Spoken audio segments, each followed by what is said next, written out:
중국의 사회관계망 서비스에서는 파산했어요, 정말 파산했어요 라고 시작하는 짧은 영상이 빼곡하게 올라온다. 비극적인 장면도 없고 극적인 음악도 없으며 그저 평범한 사람, 기사, 작은 가게 주인, 젊은 엄마, 이 카메라를 보며 한숨을 내쉴 뿐이다.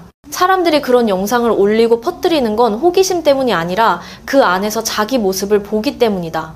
지쳐있고 불안하지만 그래도 버텨야 하는 표정 말이다. 문서로만 보면 중국 경제는 2015년에도 성장률이 약 5% 정도 되는 것으로 나온다. 그러나 그 숫자는 정작 사람들의 생활에는 닿지 않는 듯하다. 많은 이들이 이제는 성장과 번영이 같은 말이 아니게 되었다는 걸 알아차렸다. 생산 관련 지표는 계속 내려가고 제조업 PMI 지수는 여러 달 연속 50선에 머물러 있는데 이것은 경기가 멈춰있는 상태를 뜻한다. 수출은 약해졌고 민간 투자는 크게 줄었다. 여러 외국계 기업들이 사업을 축소하고 공장을 동남아시아로 옮기고 있다. 거시적인 층위에서는 경제가 여전히 돌아간다. 그러나 개인의 층위에서는 신뢰가 이미 금이 갔다. 한 모빌리티 운전사는 하루 종일 일해도 예전의 절반밖에 못 벌어요. 버는 돈 한 푼 한 푼을 다 계산해야 합니다. 라고 말했다. 소비 여력이 줄어들자 중산층을 주요 손님으로 삼던 식당, 카페, 편의점이 먼저 타격을 받기 시작했다. 도시 전체의 생활 리듬이 서서히 느려진 모드로 미끄러져 들어갔다. 2025년 초부터 중국에서는 하루에 400개가 넘는 생산 설비가 멈춰서고 있다. 약 67%의 민영기업이 빚과 줄어든 시장 때문에 파산 직전까지 몰렸다. 한때 버팀목이었던 기계, 방직, 섬유, 전자 같은 업종도 지금은 반쯤 살아있고 반쯤 죽어있는 상태다. 특히 건설 관련 연쇄 산업에서는 지난 2년 동안 문, 알루미늄 프레임, 유리, 방음 자재 등을 만들던 4,500고가량이 영영 문을 닫았다. 광둥에서는 많은 공장이 3에서 4달 내내 월급의 절반만 줄 수 있었다. 심지어 상장 기업들까지 사회보험을 끊기 시작했다. 예전에 중산층으로 여겨졌던 사람들도 월급을 제대로 받지 못해도 계속 출근하는데 그만두면 그 앞에는 더 냉혹한 현실만 있기 때문이다. 기업의 죽음은 느릿하게 온다. 어음이 밀리고 주문이 반품되고 그러다 어느 날 공장 안불이 전부 꺼지면 그걸로 끝이다. 한 의류업체 사장은 이렇게 말했다. 나는 공장 2곳과 매장이 몇 개 있었다. 예전에는 물건이 나오기만 하면 다 팔렸다. 지금은 재고가 산더미라서 값을 열아 호비안까지 내려도 아무도 사지 않는다. 다른 한 여성은 예전에 가맹점 6곳을 운영했는데 몇 달 사이에 전체 체인이 문을 닫았다고 했다. 계좌는 동결됐고 빚이 가진 자산보다 더 커졌다. 불과 작년만 해도 내가 사장이었는데 지금은 국수 한 그릇을 사 먹을 때도 계산을 해야 해요. 예전에 자신을 안정됐다라고 느끼던 사람들이 한꺼번에 위기로 떨어졌다. 그리고 그들의 믿음이 흔들리자 사회는 가장 중요한 받침대, 미래를 믿는 계층을 잃어버렸다. 광둥이나 선전의 공업단지들, 한때 기계 소리로 시끄럽던 그곳이 지금은 고요하다. 생산 라인은 해체되고 많은 공장 건물은 고철로 팔리기 위해 매물로 나왔다. 도시의 저녁 풍경도 달라졌다.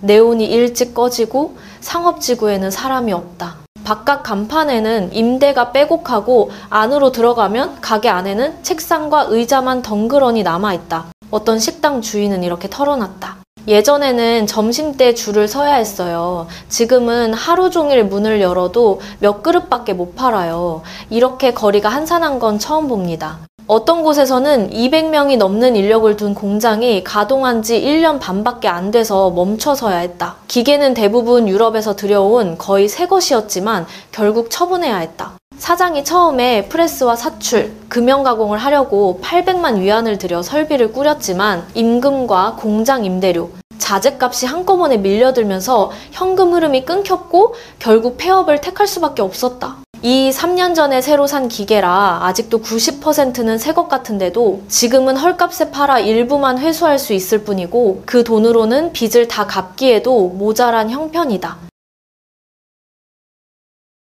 특이한 점은 지금 이 사회의 이야기를 전하고 있는 주체가 언론이 아니라 바로 시민들 자신이라는 것이다. 어떤 이는 수백 명이 줄을 서 있는데도 고용하려는 사람이 없는 인력시장 풍경을 촬영해 올린다.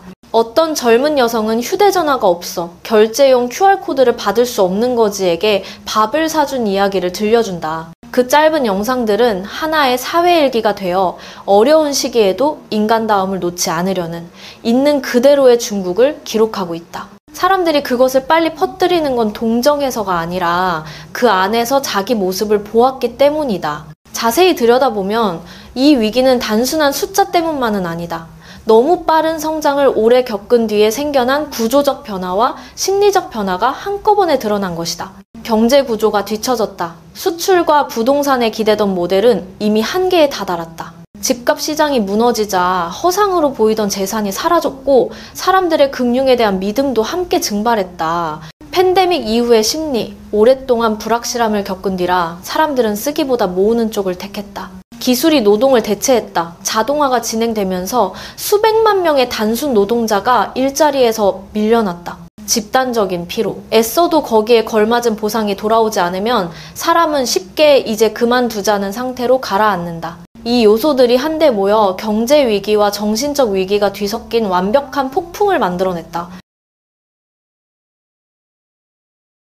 변화가 거센 시대에는 무서운 게 가난해지는 것 자체가 아니라 내 삶을 더 이상 내가 쥐고 있지 못하다는 감각이다. 일하는 사람은 자기가 대체될까 두렵고, 사업하는 사람은 들인 돈을 잃을까 겁이 나고, 젊은이는 일자리를 못 찾을까 걱정하고, 나이 든 사람은 연금으로는 못 살까 불안해한다. 그래서 사회 전체가 눈에 보이지 않는 두려움 속에서 산다. 그 때문에 눕기처럼 경쟁 자체를 거부하는 태도, 숨기처럼 도시를 떠나 고향으로 내려가는 선택, 사람이 애쓰는 걸 멈춰버리는 사회 동결 같은 새 현상들이 생겨났다. 적지 않은 이들이 이렇게 말한다. 이대로는 못 살겠으면 차라리 빵점에서 다시 시작하겠다. 이 말은 비관적으로 들리지만 사실은 바닥나기 전에 스스로를 지키려는 방식이다. 이런 상황에서 중국 정부는 안에서는 내수를 살리고 밖으로는 수출을 유지하겠다는 이중순환 전략을 꺼내들었다. 정부는 또 기술, 신에너지, 전기차, 인공지능 같은 데에 큰 돈을 넣어 일자리를 만들고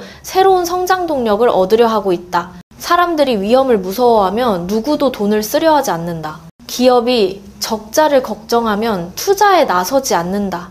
그래서 재정 정책이 나온다 해도 마음을 받쳐주는 대책과 복지가 따라오지 않으면 오래가는 효과를 내기 어렵다. 요즘 눈에 띄는 흐름 하나는 젊은이들이 도시를 떠나 농촌이나 더 작은 지방으로 돌아가고 있다는 점이다. 그들은 이렇게 말한다. 시골에서는 돈 드는 게 적고 압박도 적으니까 먹고 살 만큼만 벌면 된다. 이 현상은 단순히 경제 문제만이 아니라 삶을 보는 생각이 달라졌다는 걸 보여준다. 젊은 세대는 이제 도심 한가운데 아파트나 아주 높은 수입을 꿈꾸기보다 더 안전하고 더 스스로 조절할 수 있는 삶을 원한다. 또 어떤 이들은 아예 해외로 나가 동남아시아나 중동에서 일자리를 찾는다.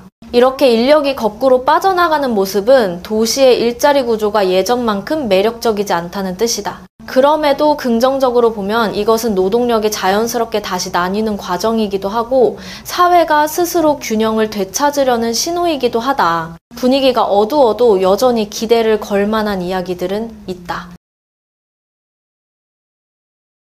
안후이성에서는 일자리를 잃은 엔지니어들이 뭉쳐 국내에서 나는 자재를 살려 전기차 부품 공장을 차렸다. 스텝에서는 젊은이들이 스마트 농장을 만들고 온라인 판매를 붙여 운영하고 있다.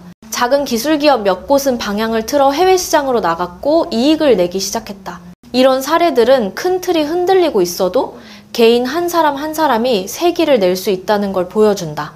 모든 사람이 성공하는 건 아니지만 적어도 그들은 기적만 기다리지 말고 먼저 해보고 있다. 위기는 많은 사람의 삶의 방식을 바꿔놓았다. 미니멀하게 살기, 천천히 살기, 적게 먹고 적게 쓰기 같은 예전에는 가난해서 어쩔 수 없이 하는 것처럼 보이던 말들이 지금은 스스로 고른 선택이 되었다.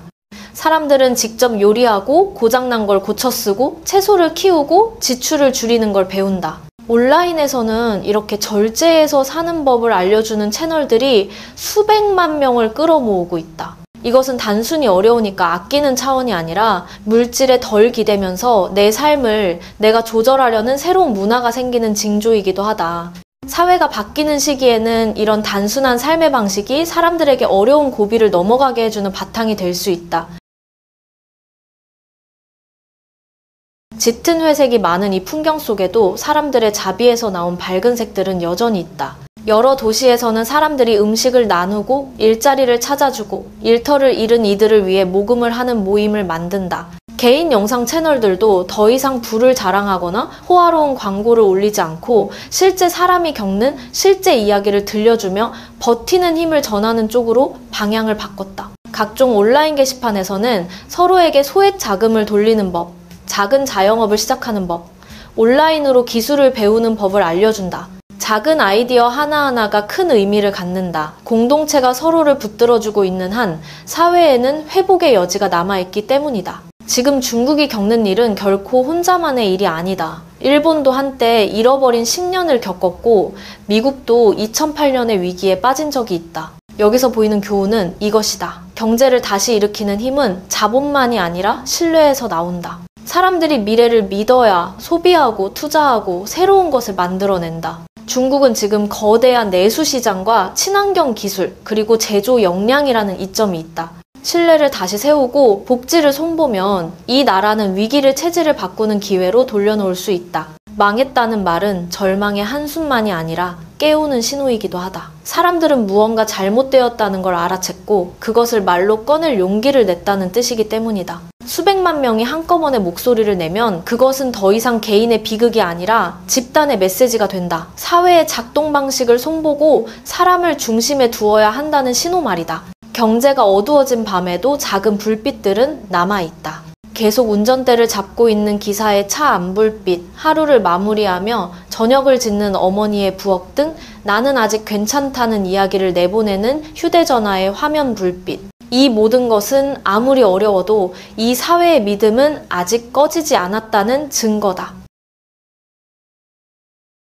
2025년은 현대 중국이 맞닥뜨린 가장 큰 시련의 한 시기로 기억될지도 모른다. 그러나 역사가 보여주듯 성장했던 나라들은 모두 이런 시간을 통과해왔다. 거품이 걷히면 비로소 진짜 가치가 드러난다. 도시가 잠잠해지면 사람들은 다시 서로 연결되는 법을 배운다. 신뢰가 흔들릴 때 끝까지 버티는 이들이야말로 미래의 바닥을 이룬다. 망했다는 외침은 끝이라는 표시가 아니라 다시 살아나는 여정을 알리는 첫소리로 받아들여야 한다. 언젠가 사람들은 이렇게 말할지도 모른다. 그해 우리는 모든 게 끝났다고 생각했다. 그런데 바로 그 한탄들 덕분에 우리는 다시 시작하는 법을 알게 됐다. 더 천천히, 더 단단하게, 그리고 더 서로를 품으면서.